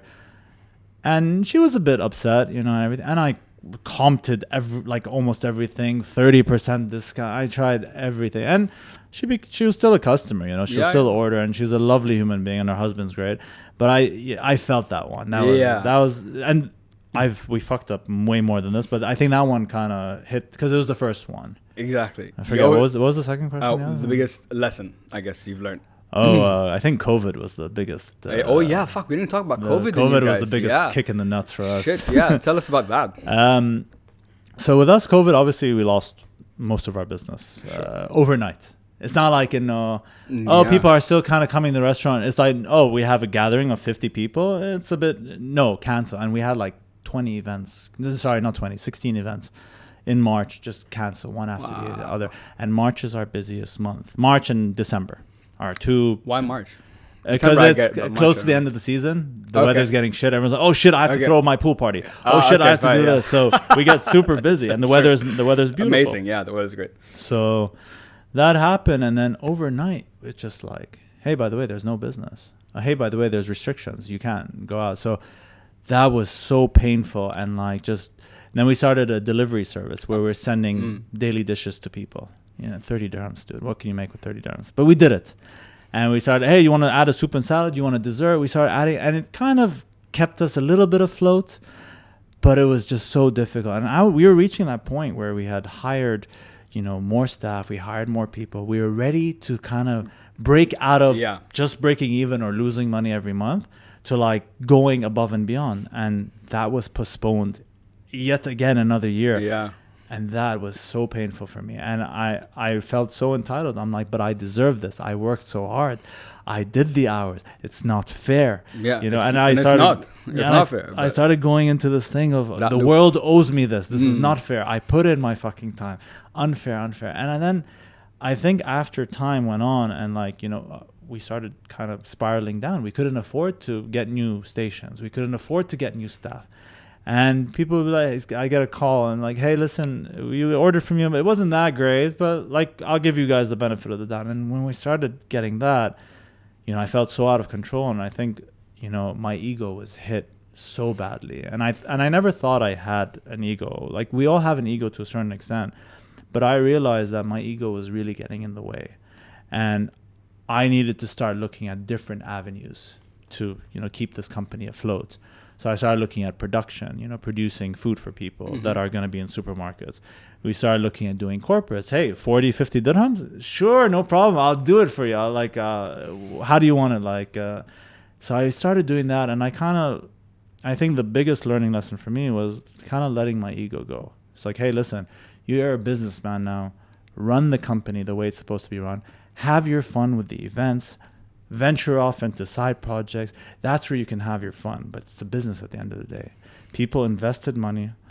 You need to do what's in the interest of the investors, and not because you want to be seen as this big F&B guy or chef. So I think that was my biggest lesson personally. Yeah. And I didn't realize that I had all this, this feeling and animosity built up inside of me.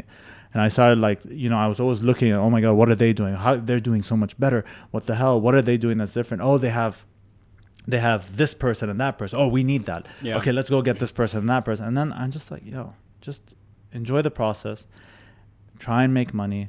Build a business. Build a very nice environment. It's not all about you. You're building a community kind of. And and one thing I started doing a lot more was I started kind of reaching out to all of the F&B people and just hey, you guys have the same interests as I do. I want to be friends with all of you. I like you. I don't like you, but I like all of them. They're great people. They're fun. They're creatives. Even the ones that you see on Instagram that are kind of in your face. That's a person. Why are you being in the face? It's because this is how I was feeling. Oh, okay, cool. So I think that's the biggest lesson for me. Yeah. I don't know if that ever happened to you with podcasting or anything. It's so funny when you said it's so funny that you said that, because when you said, I had to let my ego go, I'm like, okay, let me see what he means. So I'm I would say at the moment I'm kind of in that phase myself. So my end goal for me personally is for the podcast to be my life. Yeah. You know, so if I stop doing everything else, I have my podcast and I have a good life and I can make a living. That's my goal. Yeah. So that's one side. Now, fortunately, while this is happening, I'm doing now consulting. So this is more of like a business thing that I'm creating a business that I'm trying to do, and I do some digital marketing sales as well. So I have other things going on. But when you said let go of your ego, it's interesting because when I work with a client, if I'm working with a client, I'm gonna be very what's the word? I'm gonna tell you always go niche. Yeah. What do you like? Who's your audience? What's the target? What's all that? Like super niche. Like get super niche and make the podcast about that. Yeah. This is who you want to serve, right? So I'm giving that advice to a client. Now, if I want to look at my podcast, for example, and start thinking of it as a business, that's where my ego comes in. And I'm like, no, I don't want to be. I've had this discussion many times with different people. Everyone gives you a different answer. There's no right. I think niche, you go faster, maybe build an audience quicker because you're really serving like one community. But for example, with my podcast, I'm just trying. What I love about it is the variety. Yeah, it's talking to people like you, like all these. Your episode 85. So nice. It's a good number. It's a good number. Great number. So I've spoken to 85 people about so many different things. I've had the opportunity to meet people, network, business opportunities have come up because of it. Doing it my way. Yeah. Am I where I want to be? Absolutely not. I think I should be way further along. And that's why I was resonating with so many things you said. Like, I was like, no, I deserve to be like further along than where I am. Why the fuck am I here? I spoke to 85 people. Yeah, exactly. I deserve to be further. You know what I mean? Like, kind of like you, that the work is there. The proof is there. You've put in the work. Yeah. And, the old adage is, hard work, consistency plus time equals results. So, but that's also a very, what's the word? There's an emotional balancing act that you kind of have to do with yourself. So when you were talking about ego in particular, I was like, damn. Yeah. Is that what I have to do? Like, but I love doing it this way. And this is what I think love. You should continue because you're staying true to yourself. Yeah. Don't lose sight of that. I don't want it to become I don't want podcasting to become something that I don't want to do. Because like on my background is I'm a hypnotherapist as well. So cool. People were like, oh, maybe you should the beginning, especially the first 20, I'd say were very mental health focused. Just because it's an area I'm passionate about, not because of anything. But I'm like, how many times do I want to talk about that, bro? Yeah. Like, khalas, you want to learn. I want to learn. You want to learn from different people. I'm like, this guy does some cool shit. Who are you? Why do you do this? Let me learn from you. So doing what I've done, I've learned more about industries that I've zero idea about than I ever would if I was just niche. But again, it's a personal thing. But that's why I resonated so much with everything you just said. I'm like, man, I feel the same way as him. Honestly. And when you listen to this podcast, and I told you this, you feel that you're being yourself. You're calm, collected. Yes, you did your homework. You pulled out a quote out of your ass that I said like 6 years ago. Yes, sir. Which well done to you. You did your research and everything, but you enjoy it. And I think the more you enjoy, I enjoy cooking. It's fun, being on the line, like being a little bit out of control. Like it's fun. Yeah. I enjoy it. It's a passion thing. And I don't see myself, I can't do it 9 to 5. I really can't. I go and like my guys tell me, wear a suit. Sometimes I come like hat and t-shirt to work. Then I have a meeting with someone. I'm like, fuck, I look like shit. But like, this is who I am. And stay true to yourself. Yeah. And I don't know. I don't think there's a right or wrong answer. I think at the end of the day, everyone just does what they think is best for them. But maybe, who knows, maybe in like 6 months they'll be like, fuck all that. No, let's do this. You know? But I don't think so. Elias, I just had a few more questions for you. Number one, kind of building on what you just said about expanding. COVID forced you to, I guess, expand the business now. Now that you have food packaging, you guys do retail, consulting. Like, what started as a catering company now, just purely catering for like an event or for a home, now has so many different like moving parts and legs and revenue streams and potentials. So, but it's interesting also that as it's been growing, you still are at all the events. You still love the cooking and all that. So I guess for you, the question is, what's the dream? What do you always want to be, like, what's the dream for Pinch? Is this something that you always want to be doing? Do you always want to be there? Or at a certain time, do you want to, like, I guess, move on to something else, have someone else run this for you? Like, what's the long-term vision for you? What do you have in mind?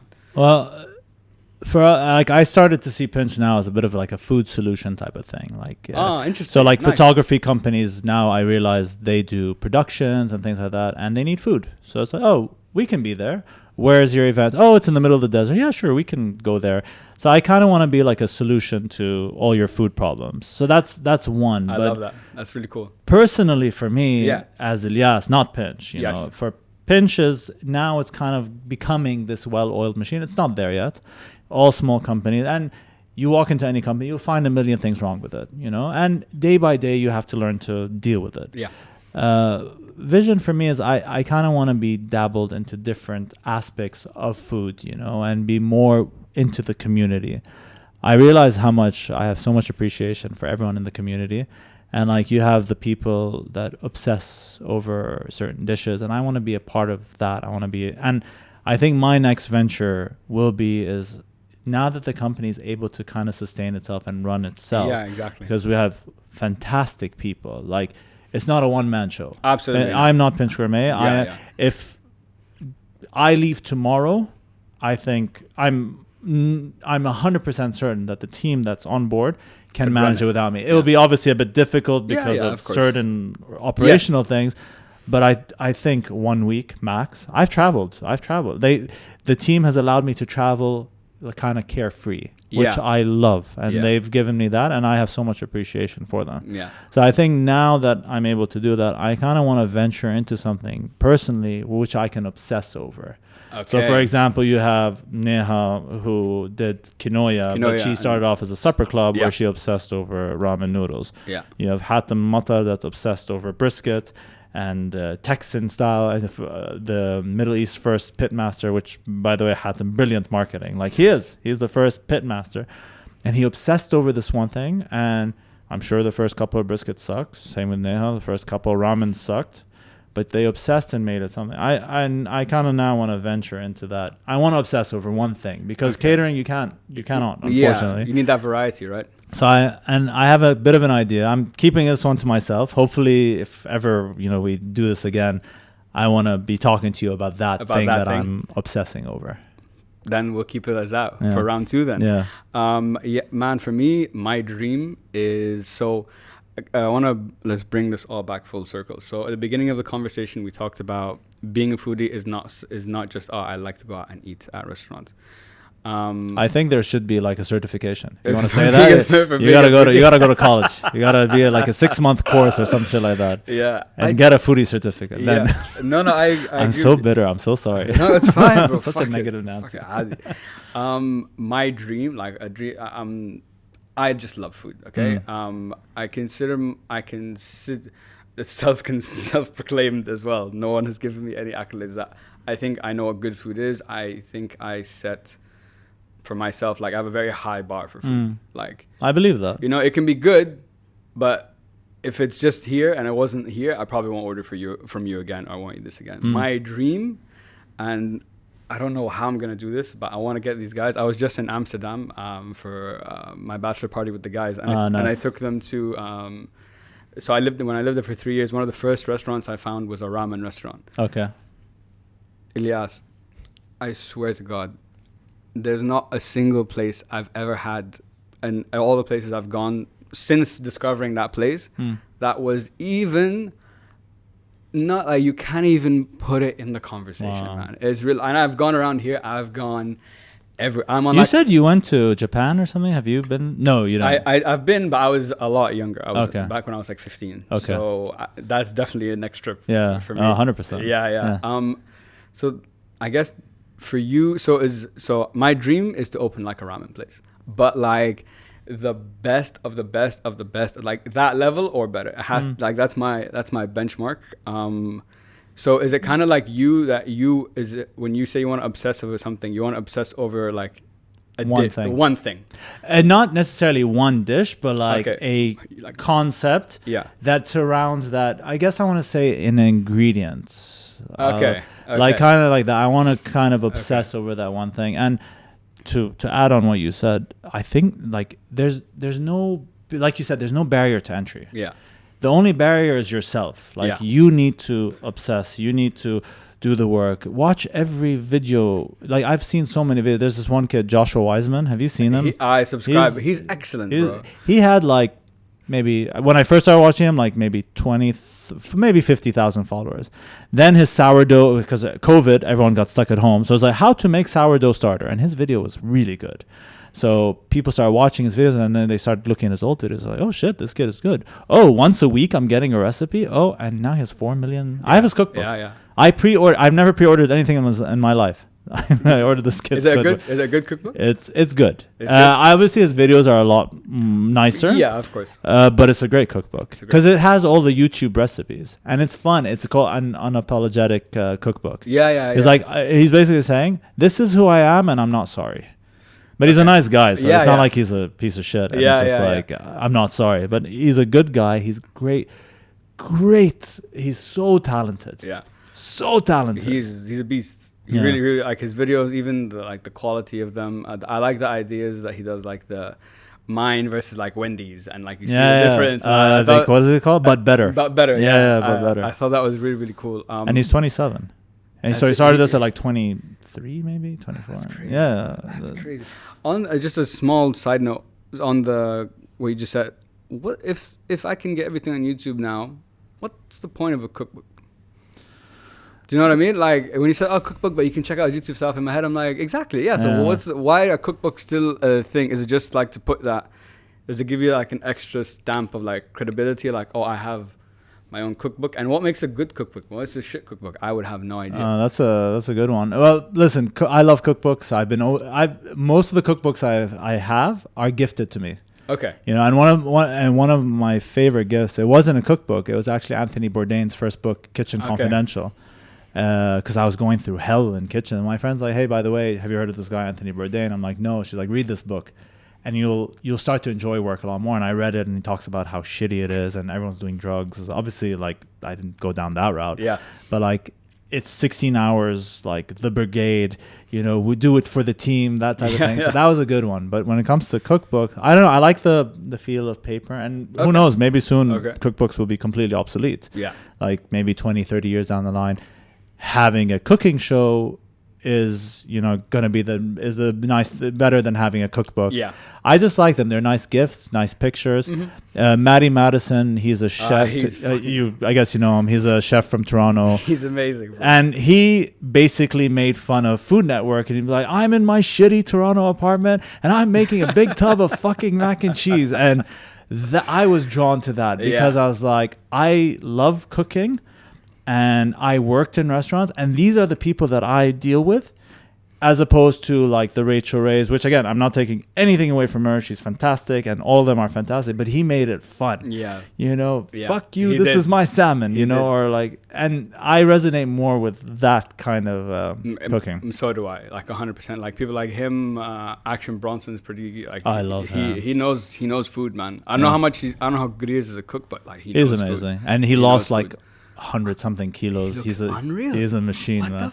But these are the kind of guy I like. Though, like the guys that we just talked about, they are excellent chefs and cooks, but they do it without that like air of like superiority or that, you know, flash like, "Oh, I'm the chef. You must listen." But these are cooks. These are chefs. Yeah. So would you consider them chefs? 100%. Okay. 1,000, because they are. Okay. These guys open their own restaurants. They work on the line. Like Matty Madison used to tour because he loved touring with punk bands, but he needed to pay. So he'd go work in kitchens and everything to make some money, go tour with punk bands, like do a lot of drugs and alcohol and everything. And he got out of that, obviously, eventually. And people realized he's a fun character. And he realized that. And I think he started cooking. And like you asked me what makes a good cookbook. I think when it's not too standard and specific. Like there's a chef, and I was fortunate to meet him. His name is Chuck Hughes. Canadian chef, Montrealer, very Quebec. Ouais, c'est ça. He's super tall and like good looking guy, and all of his tattoos are of things that he loves. So his favorite cooking temperature, lemon meringue pie, a lobster, and all of his restaurants are filled with like skateboarder stickers, but it's amazing food. And his cookbook, so he had a garde manger cookbook, which is a bit standard, you know, starters, main courses, but he made the titles fun, like amazing dishes, you know, that's how he says amazing. Yeah. And the second cookbook was dedicated to everyone in his life. So he did the landlords. So he'd have 4 dishes that were Greek. His landlords were Greek. Then he'd have his tattoo artist, booked section dedicated to him. Then his family. Really cool. Then really cool. the spice guys, you know. So I love that, you know, and beautiful pictures. And, you know, here are different drinks that you can add to this. Another great, and I think this is a top cookbook, is El Bulli's home cooking, the home meal or something like that, which is basically every staff meal at El Bulli that they do 30 days. And it's a appetizer, main course, dessert. And each recipe has a picture. Each recipe has maybe 20 pictures of each step. And it's such a good book. And it's so well done. It's like home cooking. And this is what they eat. Yeah. You guys are eating a 14, 15 course meal. You're paying an arm and a leg. This is what we eat in the back. So I love that book. Yeah. No, that concept actually sounds like a really good like idea for a cookbook. Elias, I think me and you could sit here for like 10 hours probably and keep talking about food. And definitely, no, there's no such thing as overdoing it. I've had so much fun. Like, this has been such a fun conversation. I love food, and I love speaking to people in food because I learn, because I don't know. Yeah. I just eat it. I just eat it. That's all I know. And I love speaking to people in podcasting. For my last 2 questions, these are questions I ask all my guests. Looking back, either personally or professionally, whatever comes to mind first. If I ask you, Elias, what are you most proud of for yourself? What would you say? What am I most proud of? I think the fact that I've become like I don't want to say an integral part, but I've become a part of a beautiful community, which is the F&B community here in Dubai. Yeah. Like, I've been accepted, and like I consider them all my friends. And I think you kind of have to earn your stripes to be a part of it. And I think that's one thing I'm proud of, along with the fact that, you know, as Pinch, like, we managed to win 2 very prestigious awards, which is the Caterer Awards 2 years in a row. Yeah. We've been nominated for year 3. And I'm shaking because I don't think we're going to get it. I always think that every year. Nope, we're not going to get it. And I hope we do win it again. But I think but mostly being a part of such a beautiful community. Yeah. I think that's one thing I'm very proud of. That's awesome, man. And it's interesting that Chang echoes the same things that you said. Oh, did he say that? No. I want to change my answer quickly. No. About like the F&B community here. Yeah, you know, he loves the community. He loves being a part of it. I hear it from Tariq too. Like, you know, he knows everyone in food as well. So, but it's cool that what you said, that like I had to earn my stripes first before I could be accepted. Which some people are trying to skip. Well, some people are trying to skip, but yeah. You know, I guess it's cutthroat. Like, don't skip the steps. Yeah, the people who do it right will stay, and the ones who don't are gonna follow it. That's what happens with every business and everything. And for my last question, Elias, what is the message you'd like everyone to take home with them today? Oh wow, okay. Honestly, I think what I said earlier: let go of your ego. Let go of your ego. Like what did Chang say? Chang said, and he also told it to me one time, which is like, you know, don't take yourself too seriously. Yeah, exactly. I love that, and you know, kudos to him for like figuring that out earlier. I think don't let your ego get the better of you. I think that's a big one, especially in our culture here in the Arab world. It's very ego is huge. It's a huge thing, you know, and I see it with our fathers, our uncles, you know, in the older generation. You know, be prepared. It's okay to make a fool of yourself, you know, if you're going for a greater thing, and you know, set it aside. You know, like, you're gonna make mistakes, you're gonna fuck up, you're gonna do all this, and you know, as Chang said, don't take yourself too seriously. Just like push all that aside. Because for me, and I don't think I have an ego, but when I went through that really rough time, I realized, I'm like, okay, this is the one thing that was getting in my way. Exactly. I wanted to be acknowledged. I wanted to be known as the best chef or the best kid. I don't care. No. do the best that you can, strive for greatness, and if you don't get it, there's other ways. But don't let this one thing, and it's a huge thing, and I'm pretty sure like people talk about it. Your ego is a very dangerous thing. So yeah, could it be your friend? Set it aside. It could be your friend, or it could be your biggest obstacle. Like exactly. You said, right. Learn to manage it. Learn to control it. I think is the best way to say that. Yeah, I think that is amazing advice. First time someone's actually said that. All right. Yes. So Originality. Yes. Boom. There you go. Done. I really like that, man. I think it's such a great message. I think so many times, kind of like you said, what's interesting in your story is that you weren't aware of it until you went through a situation like, oh, I do have one, and is it helping me or is it not? And I guess just keeping yourself in check and, just trying to stay humble and keep doing what you're doing is amazing, man. Yeah. Elias, I want to say thank you so much, bro, for coming on the show. This has been so much fucking fun. Really, honestly, I've had a great time. I've learned so much about, catering business, about you, about food, about the industry here. It's really, really been amazing, man. So I appreciate it. Mabruk on Pinch and everything you guys done. Thank you, man. Thanks for the great party the other time. The food was man. Everyone, by the way, across the board. Everyone's like, bro, that food. I'm like, I know. It's fucking good. Amazing. And good job to you on what you're doing here. Thank you. I appreciate it. I have a huge appreciation, and you're doing a fantastic job. Thanks, man. That's really kind of you to say. Where can people find you? Get in touch. They want to work with you.